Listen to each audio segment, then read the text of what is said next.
Good morning, student.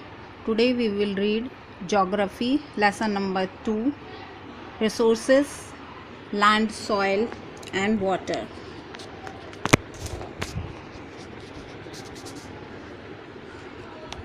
Land, soil and water are the three most important natural resources. The entire life system depend on them.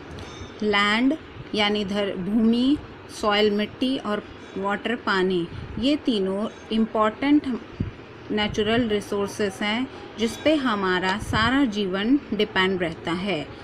सबसे पहले हम पढ़ेंगे land resources. Land resources meet many of our basic need and serve as the building blocks for development. Land resources जो होते हैं वो हमारी basic need है और ये डेवलपमेंट में बिल्डिंग ब्लॉक होते हैं, यानी आगे बढ़ने की सीढ़ी। Let us outline why land is consider such a major resources. अब हम पढ़ेंगे कि लैंड को मेजर रिसोर्सेस क्यों कहते हैं। उसका कारण है number 1, land is use to build home, transportation lines and other requirement for a human settlement. जो भूमि है उसी में जो हमारे घर हैं वो बनते हैं। ट्रांसपोर्टेशन लाइन जैसे कि सड़कें, रेल की पटरियाँ, ये सब लैंड में ही बनाई जाती हैं। Number 2, agriculture, forestry, animal rearing, mining, industrial and other economic activities developed on land। और इसके अलावा एग्रीकल्चर यानी कृषि, जंगल, एनिमल को पालना या बहुत मीनिंग यानी खुदाई वाली इंडस्ट्रियल के काम जो हैं, इकोनॉमिक एक्टिविटी जो भी हमारी होती है वो धरती पर ही होती है। थर्ड है land provide us with many scenes spot that human for recreation and enjoyment. और लैंड ही हमें प्रोवाइड करता है सीन स्पॉट यानी सुंदर दृश्य, जिससे कि मनुष्य जो है वो आराम और इन्जॉय महसूस करता है। Land use, the utilization of land by human for various purpose is known as land use. अपने ह्यूमन द्वारा अपने वेरियस पर्पस के लिए यूटिलाइज की गई जो ज़मीन होती है उसे हम लैंड यूज़ कहते हैं। Land use basically depend on various physical and human factor. Land use जो है वो डिपेंड करती है फिजिकल और ह्यूमन फैक्टर पर। अब है land form. The land form of the earth is not a uniform, it is uneven everywhere. We can divide land into 3 category: mountain, plateau and plain। जो सरफेस है वो चारों तरफ एक जैसा नहीं है बल्कि हर जगह अलग अलग है। इसी के अनुसार हमने इसे 3 कैटेगरी में डिवाइड किया है: माउंटेन, प्लेट्यू और plain. Mountains are high altitude region on the surface of the earth. They have steep side and high peak. Mountains यानी पर्वत, इनकी ये ऊंचे स्थानों पर पाए जाते हैं और इनकी ऊंची ऊंची चोटियां होती हैं। Plateau, the plateau is a broad flat area of land rising sharply above the surrounding low land. Plateau जो होता है वो एक ऊंची चोटी होती है जिसमें कि जो चारों ओर से लो लैंड से घिरी होती हैं। Some plateau are very vast covering thousand of square kilometre. कुछ प्लेट्यू जो है वो बहुत ज़्यादा फैले हुए होते हैं, जैसे कि 1000 ऑफ किलोमीटर तक भी फैले होते हैं। Plains are relatively low and flat area on the earth surface. Most of the plains in the world have been formed by the rivers originate in the mountain। जो प्लेन होता है, जो planes हैं वो एक फ्लैट एरिया होता है और ज़्यादातर जो है प्लेन्स बनते हैं नदियों के द्वारा। जो कि माउंटेन से निकलती हैं। The plains are very fertile and suitable for crop. इसी कारण जो मैदानी भाग होते हैं वो बहुत ही ज़्यादा उपजाऊ और फसलों के लिए सुटेबल होते हैं। Conservation of land resources, there are some way to conserve land resources. अब हम पढ़ेंगे कि हमें लैंड रिसोर्सेज को कैसे बचाना चाहिए। नंबर 1 है afforestation and proper management of grazing. ज़्यादा से ज़्यादा पेड़ लगाकर और चारागाह का प्रॉपर मैनेजमेंट करके। Number 2 planting of shelter belt, हमें शेल्टर बेल्ट को प्लांट करना चाहिए। कंट्रोल ऑन ओवरग्राजिंग, जो पशुओं को चराने का है उसे कंट्रोल करना चाहिए चारागाह को। नंबर 4 है stabilization of sand due by growing thorny bushes, और हमें जो सैंड ड्यूज यानी मिट्टी के रेत के जो टीले हैं उन पर थ्रोनी बुशेस बोनी चाहिए जिससे कि रेत ना उड़े।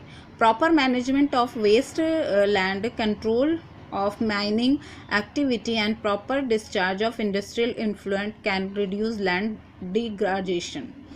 आपको प्रॉपर मैनेजमेंट हमें करना चाहिए जिससे कि कंट्रोल हो सके।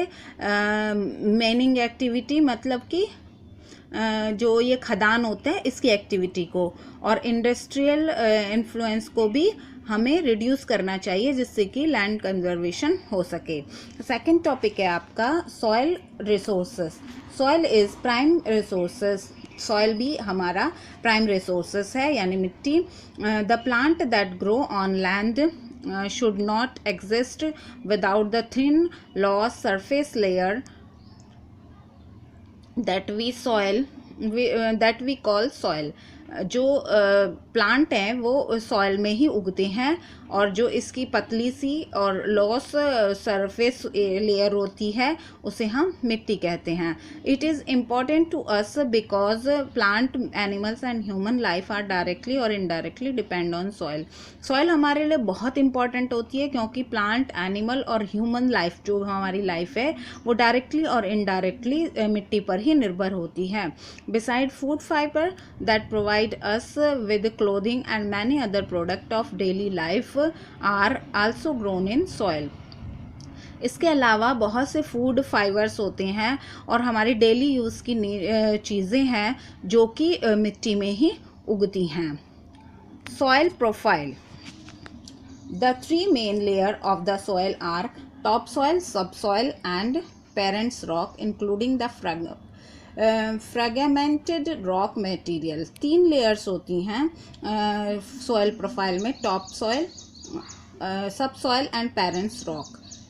नंबर 1 हॉरिजन में इसे बांटा गया है। हॉरिजन ए जो कि टॉप सॉइल कहलाती है। It contain humus and the particle of rocks. It is upper most horizon of the soil profile. जो टॉप सॉइल होती है वो नाम से ही सबसे ऊपर की सॉइल होती है और इसमें ह्यूमस और रॉक का पार्टिकल्स होता है। नंबर 2 है हॉरिजन बी या सब soil. It is lie below the top soil and contain small rock particle, soluble minerals and iron oxide. ये जो है टॉप सॉइल के नीचे होती है और इसमें स्मॉल रॉक पार्टिकल्स होते हैं और इसमें सोलेबल यानी घुले हुए मिनरल्स और आयरन ऑक्साइड होती है। अब नेक्स्ट है आपका हॉरिजन सी। ये है fragment rock materials. It lie below the sub soil and above the parents rock. It is made up of the small particle of rock that come from parents rock. ये जो है सब soil के भी नीचे होती है और पेरेंट्स रॉक के ऊपर होती है और ये जो है स्मॉल पार्टिकल ऑफ रॉक से बनी होती है। सबसे लास्ट है horizon D, parents rock. This horizon consist of parents rock. It is called soil unweather rock. ये जो है ये पेरेंट्स रॉक कहलाती है। इसमें सॉलिड वेदर रॉक होती है। अब factor affecting formation of soil. जो फैक्टर मिट्टी के बनने में अफेक्ट करते हैं वो कौन कौन से हैं। Number the type of soil found in the region depend upon variety of factors. किसी भी जगह पर पाई जाने वाली जो मिट्टी है उसमें बहुत से फैक्टर होते हैं जो उस पर वर्क करते हैं। Following are the main factor that affect the formation of soil. हम जिनके बारे में मैं बताऊंगी आपको, वो कुछ मेन फैक्टर हैं, जैसे कि parents rock, relief, climate and time. Parents rock कैसी है, वहाँ का रिलीफ कैसा है, क्लाइमेट यानी मौसम कैसा है, और समय कैसा है। अब नेक्स्ट है आपका soil type in India. Bharat में कितने प्रकार की मिट्टी पाई जाती है? India has a variety of soil type due to varied topography, rainfall and difference in parents rock। India में बहुत सी तरह की सॉइल पाई जाती है और इनकी वैरायटी इसीलिए है, टॉपोग्राफी और रेनफॉल कैसा है वहाँ पर, और पेरेंट्स रॉक में कितना डिफरेंस है, इस वजह से अलग अलग जगह पर भारत के अलग अलग जगह पर अलग अलग प्रकार की मिट्टी पाई जाती है। उनमें से जो मेन हमारे यहाँ पाई जाती हैं वो हैं 7: alluvial soil, red soil, laterite soil, black soil, desert soil, mountain soil और saline sandy soil. Water resources. Water is also an important component of natural environment. Water जो है वो भी एक मेन इम्पॉर्टेंट कंपोनेंट है हमारे नेचुरल इन्वायरमेंट का। Water is not only initial for drinking purpose but is also provide shelter to many of the organism. पानी जो है वो केवल पीने के पर्पस से ही यूज़ नहीं होता, बल्कि ये बहुत से ऑर्गेनिज्म जो पानी में रहते हैं उनको शेल्टर भी यानी आश्रय भी प्रदान करता है। It is tasteless and colourless substance. आप सभी जानते हैं कि ये टेस्टलेस और कलरलेस होता है। That cover about 3/4 of the earth surface. और जो पानी है इससे हमारे अर्थ जो है पृथ्वी का 3/4 पार्ट घिरा हुआ है। The earth is therefore called the water planet और ब्लू प्लैनेट। इसी कारण से अर्थ को वाटर प्लैनेट या ब्लू प्लैनेट भी कहते हैं। नेक्स्ट है water cycle. Water cycle is the continuous movement of water on earth.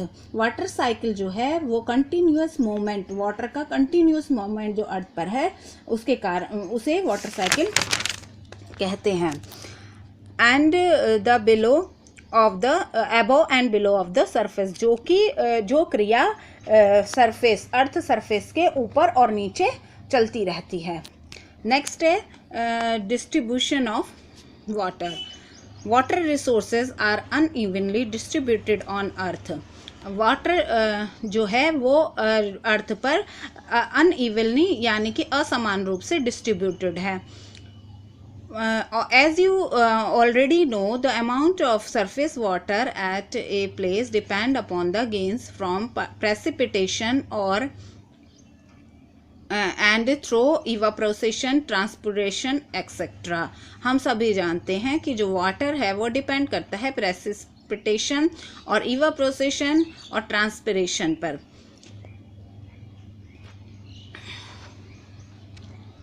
Generally, annual precipitation is highly heat in the equator। जो सबसे ज़्यादा प्रेसिपिटेशन होता है वो सबसे ज़्यादा कहाँ होता है? इक्वेटर पर, क्योंकि वहाँ पर बहुत गर्म होता है। The evaporation is also high in this region. और इसी कारण इवापोरेशन यानी वाष्पीकरण भी इस रीजन में सबसे ज़्यादा होता है। However evaporation is the highest in the sub tropical region lying between the 20 degree and 35 degree latitude in both the hemisphere।